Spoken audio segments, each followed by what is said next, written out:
Hello, BookTube. We're continuing with my library tour for 2022, but while I figure out what to do with the little book room where we were doing our actually take the book off the shelf library tour, we're going to do some Library of the Lost. This is a feature on this channel where I show you and talk about books that I once owned, as I scanned their covers and read them, but that I don't own anymore, whether I want to or not. Every once in a while, one book will crop up on the Library of the Lost where I just feel a pang of longing. I wish I still had it. Wish I'd thought to hold on to it, but usually not. And even with the ones where I have that pang, I'm still remembering that if I held on to all of them, I wouldn't be able to walk around in Hyde Cottage. There would be millions of books here. So even the ones that I feel a pang for, I'm not sure I would grab again if I found them at a used bookstore. And the first one that we'll go over today is the Itati Renaissance Library from Harvard University Press. Series of uniform powder blue dust-jacketed hardcovers of translations from the Italian Renaissance, with the Latin or the Italian on one side and the English on the other. And the one I want to show you today is Volume 3 of Pietro Bembo's History of Venice. This is translated by Robert Ullery. I believe this is the first full-length, complete translation of Bembo's History of Venice that's ever been done. If you look at the Itati library over the years, that a great number of them are English language premieres, which is scandalous. That's absolutely scandalous, especially in Bembo's case. He was the Italian Renaissance the Italian Renaissance humanist of all Italian Renaissance humanists. He came from a noble-born family in Venice. He knew, in the personal sense and also the biblical sense, virtually all of the major figures of the Italian Renaissance. In one way or another, in one capacity or another, he knew all of them, everybody. He is another example of what I often mention on this channel, which is that if you had gone to the scholarly book buyers of his day and said, I am from 500 years in the future, they'd say, oh, really? What are books like? If you said to them, Bembo's name is completely forgotten, they would say, no, you're not from the future. You're a devil. That you're a demon of some kind. But that cannot be true. They would have said that about a whole bunch of people, from Alberti to Pietro Bembo to Erasmus. They would have said that about a whole bunch of their writers. And this is terrific stuff. I don't have this volume anymore, and I don't have the preceding or the following volumes. I wish that I had Bembo's History of Venice. I wish that somebody would approach Harvard University Press and the Itati Library about maybe running this translation all together in one volume. If you get rid of the scholarly apparatus for this, or most of it, the space given over to individual introductions to each volume, if you get rid of the facing pages and just have the English language translation, you could fit the whole of this in one big book. And that would be great. But okay, this next one was a huge bestseller. I got a copy. I was just too morbidly curious. Not to. This is by Aaron Ralston. I don't know that a co-writer is credited anywhere on this book. But this is his famous book, Between a Rock and a Hard Place. And there he is on the cover. And the cover tells the story. Those of you who aren't familiar with this book, it's the memoir of a young man who was hiking in a switchback canyon that suddenly flooded, as can happen. They can flood in no time at all. You have to be wary. You have to know what you're doing. And most importantly of all, you have to make sure that you let everybody in the world know where you're going specifically and how long you'll be there. You can't just waltz out into the wilderness without a plan. I say this hypocritically, of course, because I almost exclusively did that when I was traveling. But I took my chances. And I'm, there but for the grace of God, go I, because Aaron Ralston was trapped in one of those canyons. His arm was pinned between a boulder and the wall of the canyon. He couldn't move. And he documents it really well in this book. It's really effective prose. He documents really well the stages that he went through. I'll try this. I'll pull extra hard. I'll rock back and forth. What if somebody can find me? Is it possible the water will rise and I will drown while I'm pinned here, etc., etc.? And only very gradually in the course of the book, so gradually that your heart does break, only very gradually does it occur to him I have the means to sever my arm. I have the means to cut it off. It won't be easy to do, but it is possible. And if I don't do that, I'm going to die here. It's a harrowing moment. This was of course made into a movie starring James Franco.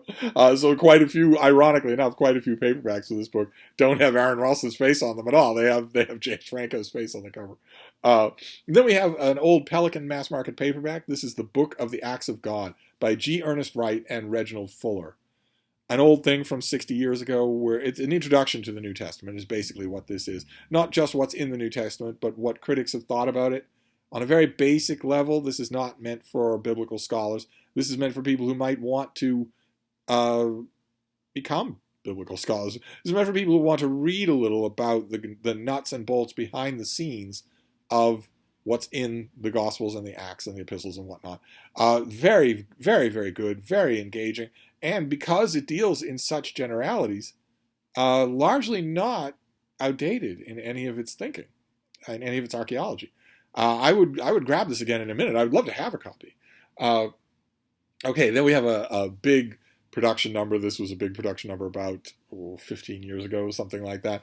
This is the collected poems of C.P. Cavafy, translated by Daniel Mendelsohn, with a great introduction, loving notes, a huge amount of research. Daniel Mendelsohn, when he has a project, throws himself into that project just to the exclusion of all else, including eating. Sometimes he throws himself into his project. And I think pretty early on in the planning stages of this, he decided to make the English language Cavafy and gave it his all. It's certainly an unquestionably a labor of love, an amazing addition of this poet to have. And there was a companion volume too that I had them both at one point or another. Then we have an odd mishmash of a book. There's a gay novella in here, so you got to have something for the gays. This is by Jeremy Seabrook, and it is called Colonies of the Heart. And the cover kind of shorthands one half of this book, which is a novella in which two men fall in love in India. And the India that is the backdrop of that story is amazingly well realized, just amazingly effective. The other half of the book is not connected to it in any way. It's just the author writing about his mother. And I shouldn't say just, because it's very well done. It's very effective. But, don't go into the book expecting that the story that captures your heart is going to continue for the rest of the book, because it's not. It's going to end, and you're going to wish there were more of it, and there isn't. Instead, it just shifts completely. Okay, then we have the first book in a series that has since gone on, is still going on. This is the Mary Folger murder mystery series by Francine Matthews. And this is Death in the Off-Season. These are Nantucket murder mysteries. That's a lovely cover, I think. And this is the first in a series you've got a little rat in the dunes on the cover there. And Mary Folger solves crimes on the island of Nantucket. And what's being referred to there is the fact that Nantucket is an island far off the coast of Massachusetts, and it is a vacation haven, much like its bigger sister Martha's Vineyard, but it's less accessible. And for a long time, up until just the 21st century, for a long time, Nantucket in the off-season was pretty bleak. I have wintered in Nantucket. I have been in the island off-season when in ye olden days, when it had none of the piped-in luxuries that it tends to have today. The perfect setting for a murder mystery. Just perfect. I read this, Death in the Off-Season, years and years ago. When it first came out, I read it and really liked it. I believe that this detective is still ongoing, or it wasn't until just recently. I actually was well and truly out of the book reviewing game when I bought and read this, and scanned it here for the scanner, never guessing that I would get back into the reviewing game in time to review this author. But I have reviewed this author. So, and for the Martha's Vineyard Gazette, which is pretty near to Nantucket. I wish I could find a whole bunch of Mary Folger murder mysteries in mass market paperback. That would be the find of the day if I did. Okay, then we have something by Peter Allison. This is called Don't Look Behind You. This is one of his basically the campfire, bourbon and steaks stories that that wildlife safari guides tell to regale the populace. This is a terrific cover, but it's just basically a connection of stories about, unruly baboons or snakes in the outhouse or whatnot. That safari guides, if they're at the job long enough, will all have. They will all have these stories. He wrote another book called "Whatever You Do, Don't Run," I think was the name of it, and that was also full of wonderful anecdotes. It's lightweight stuff, but it's really wonderful. The point that I wanted to make here is that don't look behind you is bad advice. If you're on a safari or anywhere else, be situationally aware. Know what's around you at all times. But the title of the other book, Whatever You Do, Don't Run, is completely true. Completely true. That is true in all cases with other animals. In all cases, especially even in ordinary everyday life in America. if you encounter a dog and the dog has 17,000 years of domestication, but some instincts never go away. If you encounter a dog and the dog is a little iffy towards you, isn't quite sure what to make of you one way or another, and you just go on your business, you'll probably be fine. If you say, well, I'm not really sure of this situation, I'd better turn and run, you will make a killer out of that dog without the dog having any say in the matter. Definitely don't run. If that applies to dogs, imagine how much more it applies to any animal you're going to meet on the trail in safari. Gently leave the scene. Gently and slowly leave the scene. If you run, you are prey. But anyway, I do recommend the book. I don't know if you're ever going to see it. Then we have a rip-snorting YA novel that I really liked.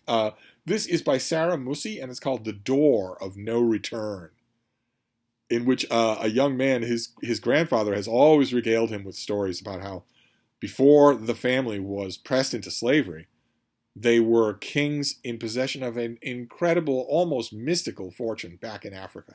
And the young man who's the star of the book, his grandfather has always told him not only those stories, but also that the young man himself has the key to finding that treasure. And the young man who's the star of the show, he's such a great character.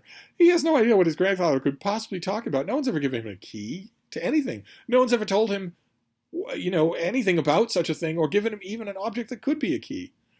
But quickly in the course of the novel, he finds his way heading back to Ghana, and there are all sorts of evil forces that obviously think he knows more than he thinks he does. Terrific. The standard pattern, a fish out of water, kid forced to rely on his own wits in an alien land, who a lot of people think knows more than he thinks he knows. That pattern is familiar in YA adventure stories, but I've scarcely ever read it done better than this. Don't know if this is still in print, but well worth your time to find if you love these things. Okay, then we have, this is a disturbing book, a real serious inquiry in history. This is Alan Kramer's book, Dynamics of Destruction, in which he talks about a couple of marquee acts of wanton civilian destruction in World War I. A couple of universities that were looted or bombed. A couple of clearly civilian targets that were destroyed or semi-destroyed out of wanton malice.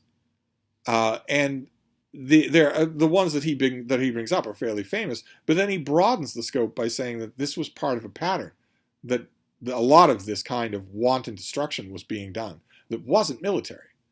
And why was it being done? He doesn't just cite the examples, he asks the questions. Why was this happening?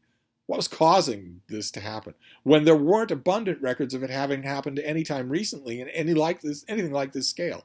What explains that? Very, very good book. It reminds me a lot of, what's A.C. Grayling's book on this subject? Is it Among the Dead Cities? It reminds me of, A.C. Grayling wrote a book on a similar kind of subject, and I love them both. Just love them, but very uncomfortable questions to ask about what kind of forces are released in warfare. Of course, like all books like this, an unwanted, extra pointed relevance when you look at some of the stories coming out of Ukraine, some of which look like Russian soldiers engaging in just this kind of wanton destruction of purely civilian targets for whatever complex of reasons. Alan Kramer's inquiry here It's definitely relevant. It definitely has legs. But I don't have the book. Okay, and then we'll finish up with a novel. I loved this novel. I wanted to recommend it to everybody. It's a little bit hard to recommend. It's called Germania by Brandon Mcnally. This is an advanced copy, the cover of the advanced copy. No idea if the finished copy still looks like this or if it's still in print. But it takes place in World War II Nazi Germany, and it involves a quartet of brothers who are acrobats and magicians, stage performers. They are a regular troupe. They go from city to city, but they have all sorts of darker motivations and darker missions involved. And that's all really well done, especially in the last quarter of the book. But the main draw for me in this book, the thing I love the most, is the interaction of the four characters, the interaction of the four brothers, is terrifically done. Just terrifically done. I could easily imagine a writer coming up with this kind of a plot or premise and botching it by making all four of the brothers plaster cast saints who all love each other equally and whatnot. And that doesn't happen in this book. It's tremendously satisfying, which makes it odd that I wouldn't have kept it, but I didn't. So there you go.